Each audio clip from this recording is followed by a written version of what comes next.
Berbagai kasus yang menimpa tenaga pendidik oleh orang tua atau wali murid yang dipicu masalah sepele menjadi persoalan bersama yang harus segera dicarikan jalan keluarnya. Harapannya, ke depan tugas guru sebagai tenaga pencerdas bangsa tidak diintervensi. Pengamat pendidikan Nyoman Suharto mengatakan, maraknya intervensi yang dilakukan terhadap tenaga pengajar oleh orang tua atau wali murid menjadi sumber keprihatinan berbagai pihak. Intervensi dan kekerasan terhadap guru membuat potret dunia pendidikan semakin kelam.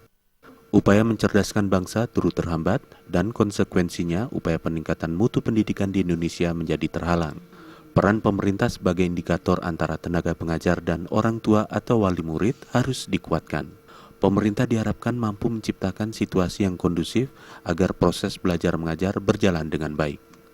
Guru dilaporkan dan dilakukan tindakan hukum semacam itu adalah hal salah. Nah, sekarang bagaimana cara penanganannya? Nah, pemerintah sudah melakukan tentang program budi pekerti.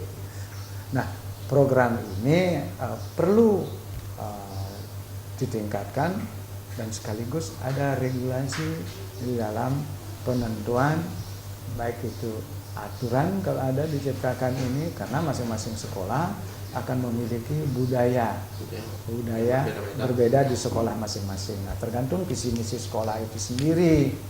Nah, oleh karena demikian, kalau nantinya di dalam penyusunan program budi pekerti itu stakeholder-nya harus terlibat. Pihak sekolah, pihak masyarakat, dan pihak keluarga atau wali murid. Kedepan kasus-kasus yang telah terjadi diharapkan menjadi pelajaran bersama untuk mencegah intervensi lebih lanjut demi peningkatan mutu pendidikan bangsa Indonesia sehingga sejajar dengan negara-negara lain. Alit Putra dan Indra Wijaya,